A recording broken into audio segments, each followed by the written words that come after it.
Hola, por aquí tengo una lección que a mi modo de entender es una maravilla. Eso es un manjar. La semana pasada nosotros estuvimos conversando algo sobre la astrología, sobre específicamente sobre esa influencia planetaria que está presente en todo, desde el momento que nacemos, ¿verdad?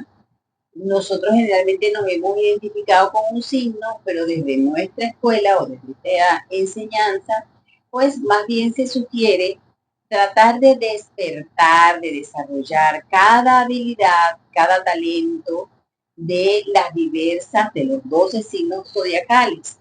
De igual modo podríamos decir que los chinos tienen o las personas asiáticas tienen su sistema, digamos, que se le atribuye la regencia del carácter, de las formas, en fin, mmm, como existe la astrología, por supuesto, esta que nosotros conocemos, la occidental.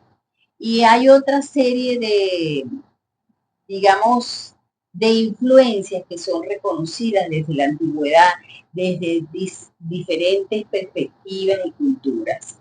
Entonces, bueno, dentro de la astrología occidental, que es la que más o menos manejamos nosotros, nada, pues existe, siempre hemos estado encasillados, cuando en realidad somos un macrocosmo o un universo en miniatura. Lo correcto es que consideráramos cada una de esas influencias funcionando, eh, influyendo, sí, valga la redundancia, en nosotros. De eso se trata justamente la astrología esotérica, de equilibrar todas esas fuerzas, todas esas influencias sutiles dentro de la personalidad humana. Y más o menos eso es lo que conversábamos la semana pasada.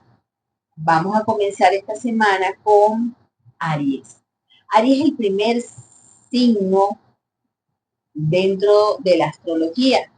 Hay inclusive quienes dicen que realmente el año debería comenzar a partir de la influencia de este signo de Aries, porque es el inicio, la primavera, etcétera. Si observamos acá en el tableado, el primer signo zodiacal que aparece reflejado es justamente Aries, porque primero está Mercurio como planeta, la Luna como una influencia también celeste, luego viene la emperatriz Venus y le sigue el emperador Aries. No se diga más, comenzamos entonces a ver desde hoy las potencialidades, las habilidades de cada signo, qué podemos hacer para desarrollar eso en nosotros y ser un microcosmo armonizado, equilibrado, templado, con las fuerzas sutiles que hemos tenido en el momento de nuestro nacimiento y que seguimos recibiendo de afuera. Mi papá una oportunidad decía, los maestros, los avatares, también están siendo influenciados por las fuerzas celestes, las fuerzas sutiles. Solo que ellos han logrado un estado donde ya esas fuerzas son utilizadas siempre a favor y no en contra. Ahí está nuestra maestría. Ahí está justamente parte del trabajo que desarrollamos. Buscar el equilibrio de las fuerzas oponentes en su momento para nuestro trabajo es reconciliarlas, ¿sí? Bueno, no se diga más. La clave del tarot número 4, el emperador, representa el primero de los 12 tipos de conciencia humana. Le llamamos tipos de conciencia humana a los signos del zodíaco. Está relacionada con Aries, el primer signo del zodíaco, la primera de las letras simples en el alfabeto hebreo. Calcinación Es la primera etapa de la gran obra. Dentro de uno de nuestros cursos de estudio se atribuyen, o sea, todos estos procesos alquímicos. Uno de los procesos alquímicos es la calcinación. ¿Okay? Y además con la primera zona del cuerpo físico, Aries donde físico, que comprende la cabeza y particularmente el cerebro como instrumento de pensamiento. En esto vamos a abordar posteriormente. Y los ojos como instrumentos de la vista. Si nosotros vemos la clave, la carta, observamos su yelmo, su casco, pues, ¿sí? Observamos que se le ve un solo ojo porque él no solamente ve el mundo físico, también está viendo el mundo subconsciente representado por las aguas que están ahí. Como primera carta, esta vibración, las cartas son vibraciones, emiten un sonido, emiten un color, emiten un símbolo, vibración. Lo que vibra emiten un mensaje fundamentalmente. Esta es la riqueza del tarot. Como primera, esta vibración es emblemática de frescos comienzos y de impulso inicial hacia cualquier cosa nueva. Todos queremos tener impulso hacia las cosas que pretendemos realizar, innovar, ¿verdad? Entonces, ¿ven por qué es necesaria la energía, la vibración de alguien en nosotros? Todos la tenemos, pero vamos a aprovechar estas clases para montarnos en la ola y que nos llegue hasta donde queremos llegar. Bien, entonces dice, Aries inicia la primavera, donde comienza el nuevo crecimiento después del letargo invernal. Esta cualidad iniciadora es una expresión del poder masculino, proyector y generativo de la naturaleza. Note en conexión con esto que Aries está regido por Marte, por la acción, por el guerrero, ¿sí? Símbolo también del poder reproductivo, Marte. Bueno, en muchos países celebran San Juan, 21 más o menos de abril. Y esa fuerza la conocían nuestros ancestros. Claro, San Juan lo celebran el 24, pero así como el 24 de diciembre celebran al Niño Jesús, otra influencia más, ¿sí? Que fue camuflada y trasladada hasta el 24, pero realmente esa influencia se hace potente, se expresa con mayor el 21, tanto de la mitad del año, en junio, como al finalizar de nuestro año gregoriano.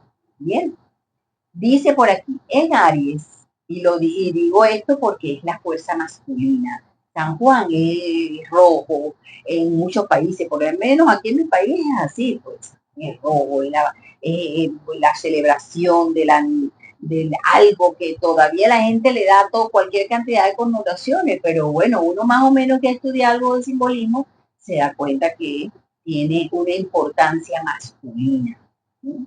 Inclusive, si no estoy pelada, creo que para los masones esto tiene un simbolismo muy potente, porque justamente se trata de la mitad del año, la otra mitad es cuando les dije ahorita que entonces celebramos el espíritu de la Navidad. Miren cómo fue camuflada la cosa, pero los ancestros sabían que algo se movía en la tierra. Bien, adicional a otras razones que no vamos a discutir aquí. En Aries, el poder generativo está más específicamente relacionado con la generación mental. O sea, Aries es más lo que piensa, ¿no?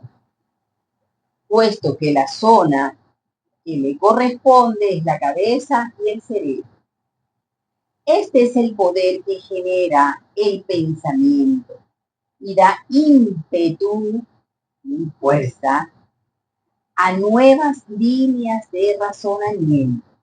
Aunque realmente, y esto es muy importante, el cerebro no genera el pensamiento. De hecho, una persona tiene un daño cerebral y esa parte del instrumento que se le atribuía estas o tales funciones, pues bueno, mira, queda dañada. No se dañó en el cuerpo, se dañó fue la parte del instrumento que le dañó el radiador al carro. Bueno, pero todo lo demás está funcionando.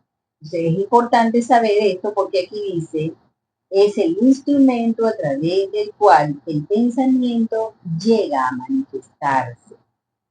El pensamiento llega a manifestarse a través de este instrumento. Una vez más nos están diciendo, usted no piensa, usted es pensado. ¿Ok? Y ese pensamiento está eternamente presente en la mente universal. A medida que yo me elevo por encima del condicionamiento de la masa, este instrumento se refina. Y si se refina, se puede captar otras frecuencias, o mejor dicho, frecuencias superiores. El cerebro puede ser comparado a la radio. Sí, el cerebro es una radio, supongamos, en la cual la corriente eléctrica atraviesa el radioreceptor, vibra y además puede sintonizarte, ¿verdad? Esto lo estoy leyendo así muy rápido, no es lo que dice acá. Pero me llama la atención porque dice aquí, sí, puede ser sintonizada con aquellas vibraciones que se originan en la estación emisora. ¿Con cuál estación emisora yo me conecto? Eso es muy importante. ¿Con qué nivel vibratorio yo me conecto? Para poder establecer dentro de mí vibraciones más sutiles, tengo que hacer un trabajo que me permita desarrollar la habilidad, el músculo, el talento y la dignidad para ingresar a otros estados. Yo siempre digo esto porque para mí no ha habido atajos. Para mí. Pude haber venido con una maletica que traía algunas cosas importantes, necesarias para poder comprender y acercarme a la sabiduría. Pero ojo, yo estoy clara que toda sabiduría debe ser ganada y fundamentalmente debemos ser dignos de obtenerla. Por eso es que insisto siempre, hay que hacer un trabajo. Si no hacemos el trabajo, mi papá se cansó de decirlo y uno se molestaba inclusive porque uno decía, bueno, pero es que no soy bruta, pues ya, ajá, ya sé que hay que hacer un trabajo. Pero no hay atajos, hermanos.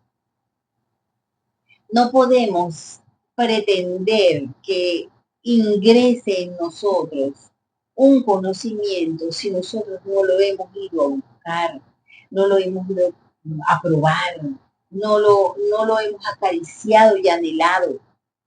No sirve de nada que usted vea los videos, que usted se vaya y vea 800 videos, usted tiene que practicar. Aunque ver el video sí es algo importante, porque si usted se entusiasma, pues usted debe hacer un trabajo, una práctica. Bien. A través del cerebro, el hombre puede hacer, el hombre y la mujer, por supuesto, puede hacer contacto con su medio ambiente. Este contacto es lo que realmente desarrolla la facultad razonadora de la conciencia humana. O sea que si yo veo esta carta, ¿qué me va a pasar? Si yo me involucro con esta carta, si yo veo su tonalidad, si yo recuerdo y entono la nota do, la más baja, que es la incitadora, y me envuelvo en este color, hago de esta carta algo en mí, la incorporo. ¿qué va a pasar si yo quiero iniciar algo? Usa esta carta. Esta carta te va a ayudar a encontrarte moviéndote hacia aquello que tú quieres, pero sobre todo desde una conciencia superior, porque esta carta no está representando el poder del impulso, sin dominio, el impulso sin cultivo, no, está hablando del yo, que el emperador es el yo superior, nuestro ego, el ego grandote, el yo, el ego de la humanidad, rigiendo sobre sí mismo, sobre su entorno, sobre las circunstancias. Entonces es distinto a colocarme sumiso, solicitando ayuda a aquello que es superior a mí, que hacerlo desde lo que yo le vi como cree que piensa y siente y todo lo demás. ¿Quieres el título de un libro que vas a escribir? Pregúntaselo a tu yo. Algún momento aparecerá. ¿Quieres hacer? O sea, es lo más tonto. Yo le puedo decir que es lo más tonto, chicos. Cuando uno dice, a veces yo hago este ejemplo porque yo lo hago mucho. ¿Cuántas cucharaditas de sal echaría aquí? Se lo pregunto. ¿Y tú ocupas eso? No, eso no. Yo estoy reafirmando que esa presencia es permanente. Y entonces lo voy a ocupar hasta en las cosas más tontas. No porque es mi servicio, sino porque yo soy su vaso, su instrumento. Y quiero que aquello asuma cada vez más y más el control de esto que yo llamo Glemis. Bien, entonces, dice, cuando la razón e inducción, ¿qué es una inducción? La incitación, el movimiento, el impulso base. La inducción, mira, no, eso prende por inducción. ¿Qué es eso? Algo como la corrientita, el chispacito, ¿verdad? Cuando la razón e inducción continúan desarrollándose dentro de nosotros, nos llevan a donde experimentemos la visión superior de la realidad, relacionada con el sendero, el árbol de la vida, que se le llama inteligencia constituyente. ¿Qué es una constituyente? ¿O qué es algo constituyente? ¿Cómo se va a constituir? ¿Se va a formar?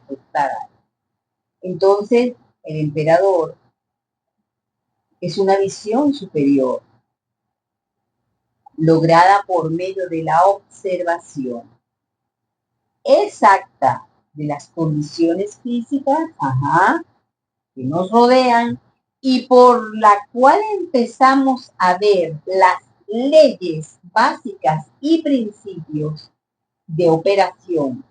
¿Qué está pasando? ¿Qué está expresándose acá? ¿Qué debo aprender? ¿Qué se repite?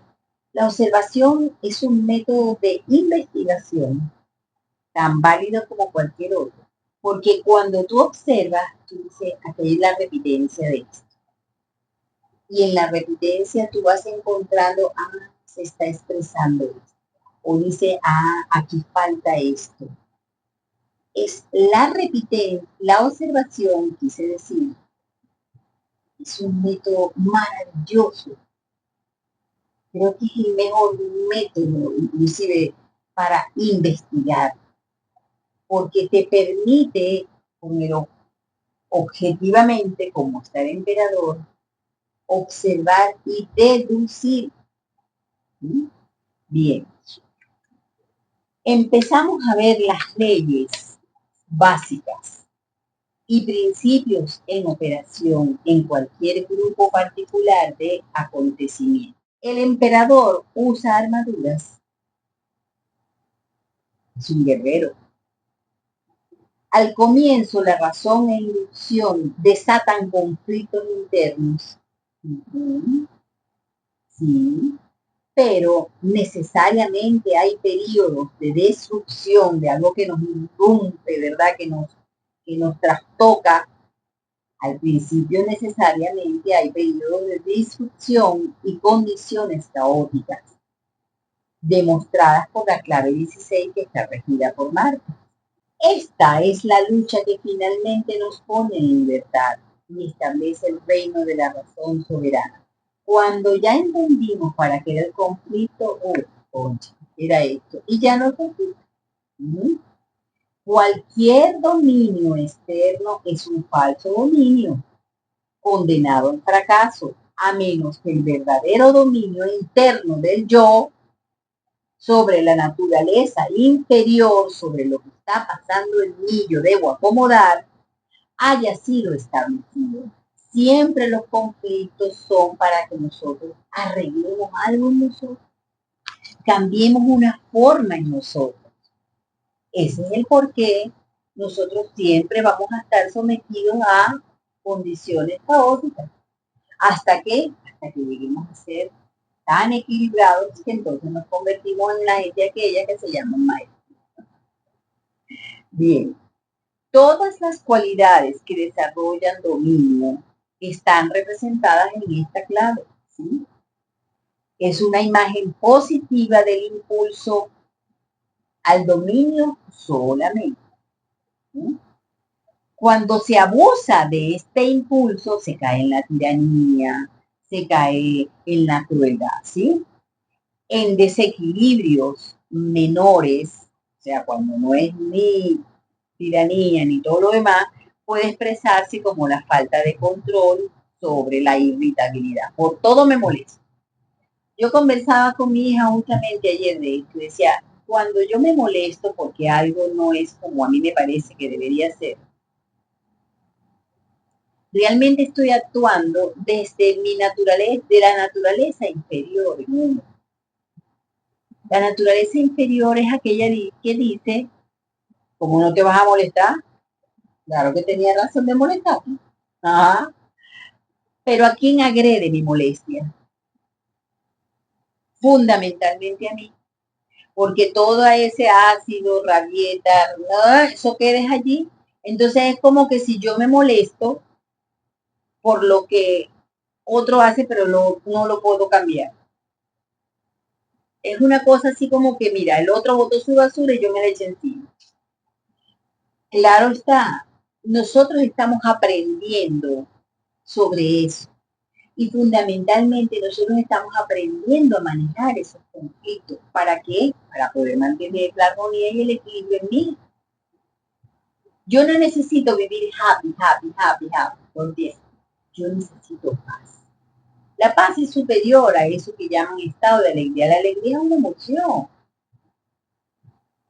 Y como emoción no implica siempre que sea un estado de equilibrio.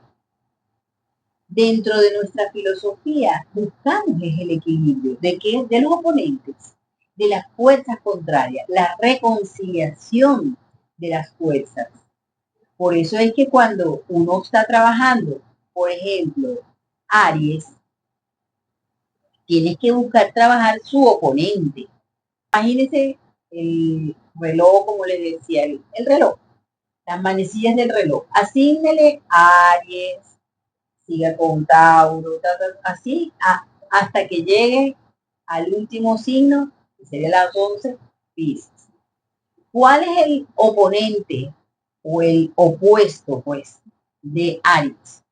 Libra, quedaría justamente, si usted hace ese reloj, usted se daría cuenta que abajo está Libra. ¿Cómo equilibro la fuerza de Marte? Con Libra, con el equilibrio. ¿Cómo equilibrio las fuerzas después de Marte viene Tauro? Tauro, ¿a qué le corresponde? Si hacemos su oponente o su contrario, vendría a ser, después de Libra, viene Virgo. Entonces, esas dos fuerzas se equilibran. Buscar entonces siempre, veo esta clave, la organizo, ¿sí? Y busco también lo otro. ¿Para qué? Para no volverme una tirana.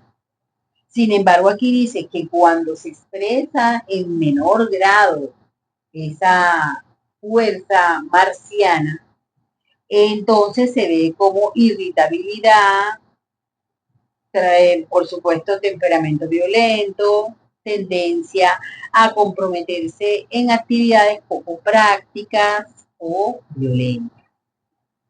Queremos desarrollar las cualidades del emperador, cualidades, pero necesitamos conservarlas en equilibrio para que nos den fuerza para lograr el verdadero dominio.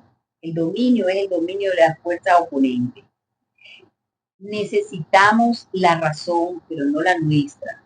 Necesitamos conectar con la razón soberana. Como siempre es solicitando la guía. Mi papá lo decía, Dios mío, qué fastidioso ese señor.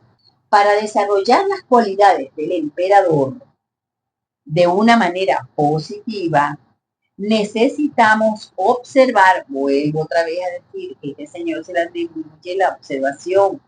Necesitamos observar nuestras reacciones automáticas, las que salen así, a flor de piel. El dominio no es de aquel, el dominio es de esta. Por eso es que siempre decimos el objeto de investigación, el objeto de trabajo, el objeto, el alquimista trabaja es sobre sí mismo, sobre lo grosero de sí mismo, para transformarlo en el oro, ¿ah? en el metal más noble, ¿sí? Bueno, entonces debemos observar nuestras reacciones automáticas hacia cosas diferentes, hacia aquello que nos sucede. Entonces, ¿por qué me enojo? ¿Por qué me irrito? En ese sentido, estamos utilizando de manera inadecuada las cualidades del emperador. Digamos que estamos entrando al nivel más bajo de la razón. Y si es el más bajo de quién es de mi contenido personal, es del contenido de la raza, del contenido de la cultura, del contenido familiar. O sea, estoy respondiendo es al contenido, a la respuesta automática establecida en lo inferior. Cuando me elevo un poquito, cuando me detengo. Y aunque quiero lanzar durísimo para responder como debo responder, me detengo un poco, pido aquello que me guíe, que me asista, y en vez de ser el puño de 100 kilómetros por hora, pues 80. Pero hemos disminuido 20, y ya eso es bastante. Termino entonces diciendo lo siguiente. El emperador es nuestra fuente de poder. ¿Por qué? Porque se le atribuye la razón. Representa cualidades autoconscientes, o sea, cuando yo me percibo, cuya creciente y elevada utilización está conduciéndonos al dominio que buscamos. Justamente como el cerebro es el instrumento por medio del cual recibimos el pensamiento, los ojos, y aquí es donde veníamos a debutar, los ojitos, son también el instrumento a través de los cuales desarrollamos la verdadera visión. Ellos necesitan habilidad para manejarlo, necesitamos aprender a ver. Sí, pero ¿cómo? ¿Cómo se puede ver mejor? Lo que vemos necesita ser analizado de manera ordenada y coherente, de modo que podamos distinguir las cosas unas de otras correctamente. Nunca forzamos a la naturaleza a la obediencia. Ella nos revela sus secretos cuando aprendemos a trabajar con sus leyes y ciclos de manifestación ordenadamente, en vez, en lugar de ponernos a ellos.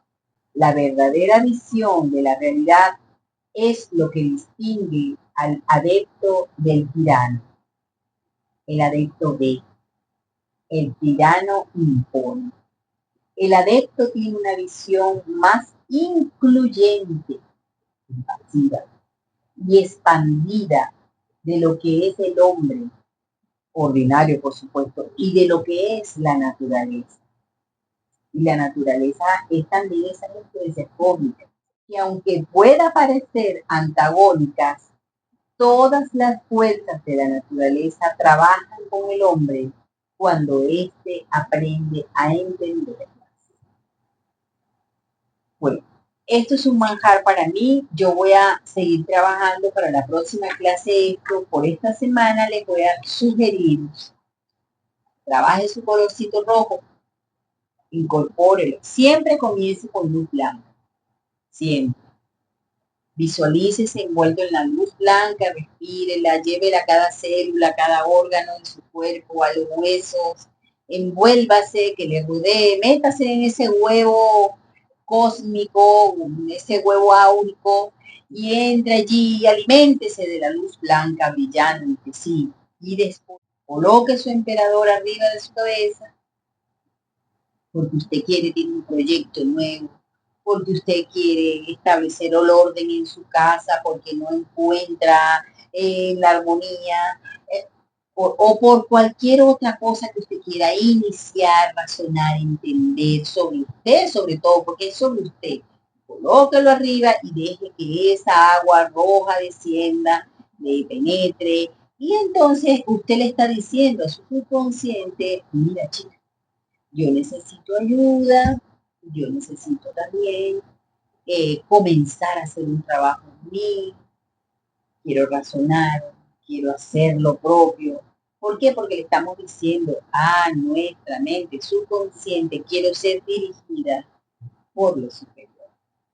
De eso se trata el tarot, utilizar estas herramientas para conectarme con vibraciones, con frecuencias que están por encima de nuestro nivel cotidiano de funcionamiento.